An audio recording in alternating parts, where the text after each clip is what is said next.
समझ में आ रहा है? ऐसा वेसल है ना, मेरे से ढंग से नहीं बना ये, but you get the idea. Alright, ऐसा वेसल है, इसमें H ऊंचाई तक रो डेंसिटी का फ्लूइड भरा हुआ है, L अंदर तक है। ये जो दीवार आप देख रहे हैं दीवार ये वाली, इस दीवार पे फ्लूइड की वजह से फोर्स कितना लग रहा है? Find force due to fluid and also find effective point of application of that force. जैसे एक ऐसा कंटेनर है यार, क्यूबॉइड, तो एक दीवार पे फोर्स निकालना जिसकी लेंथ L है और पानी H तक भरा पड़ा है उसमें हाइट।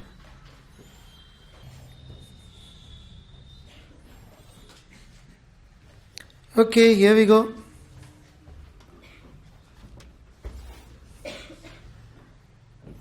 यहां से Y नीचे प्रेशर रो जी वाई होगा, राइट? ठीक है ना? पी नॉट को नहीं लिख रहे अपन, क्योंकि पी नॉट का फोर्स बाहर से भी लगेगा, सो बैलेंस हो जाएगा। चूंकि pressure through out the depth अलग अलग है, तो हम फोर्स एक प्रेशर की वजह से नहीं लिख सकते, हमको सब जगह पे अलग अलग प्रेशर की वजह से जो फोर्स आ रहे होंगे उनका वेक्टर सम करना पड़ेगा, जो कि इंटीग्रेशन कहलाएगा, आपका फेवरेट। तो अपन ने एक डीवाई विड्थ की स्ट्रिप ली और इस स्ट्रिप पे अपन ने इस प्रेशर की वजह से फोर्स लिखा। कितना आ जाएगा? Rho g y into l d y, pressure into area. कोई confusion? Integration from 0 to H, आ गया आपका आंसर।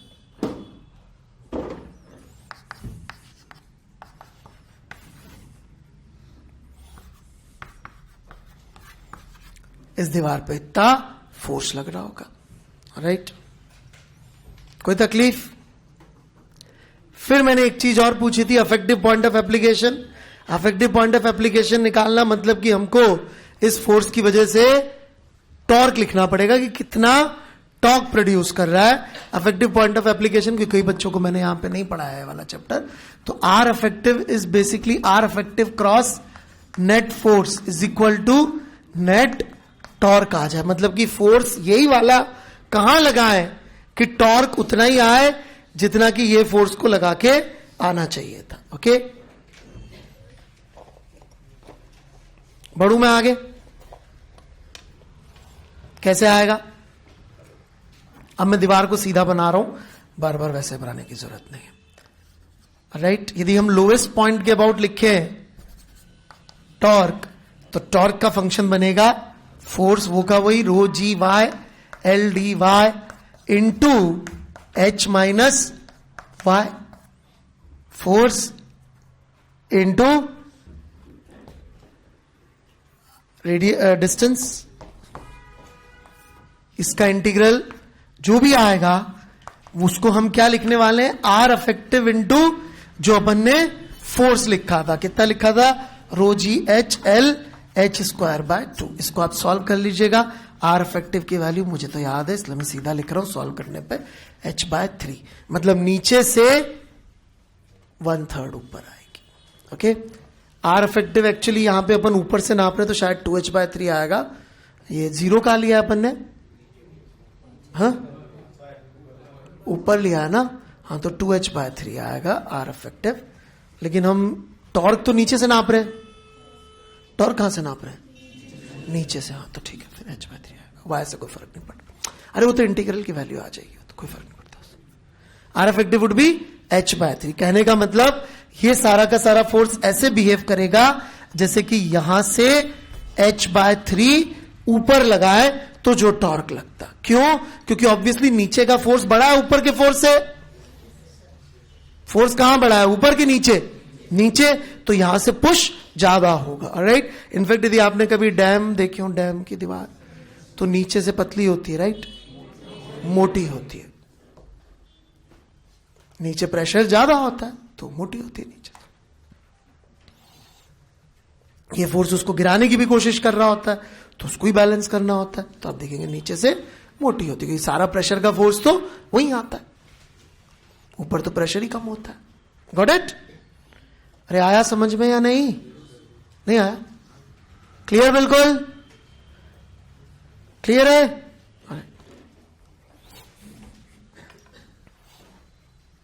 बढ़ू आगे?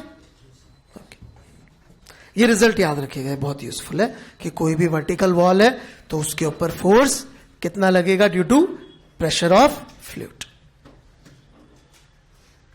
ठीक है?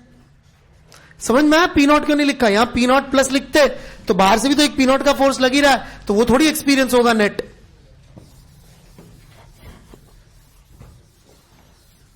ये आर इफेक्टिव नहीं आया समझ में?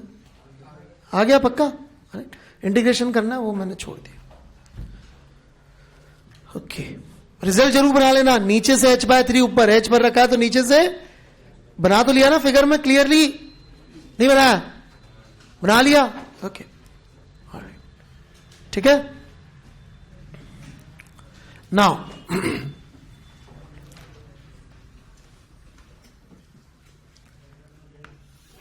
फिर से वैसा ही वेसल है, लेकिन एक दीवार जो है वो एक सिलेंडर की फॉर्म में है, हाफ सिलेंडर।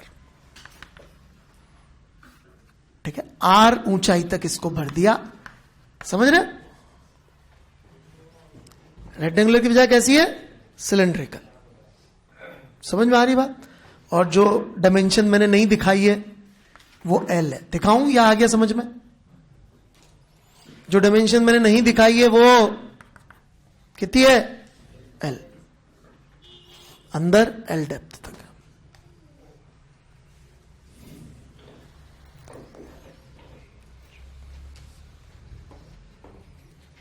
पक्का?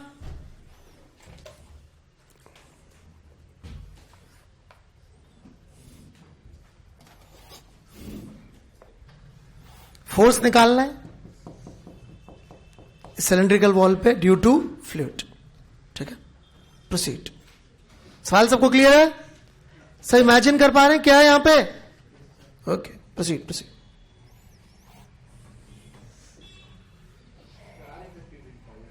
है नहीं, सिर्फ फोर्स।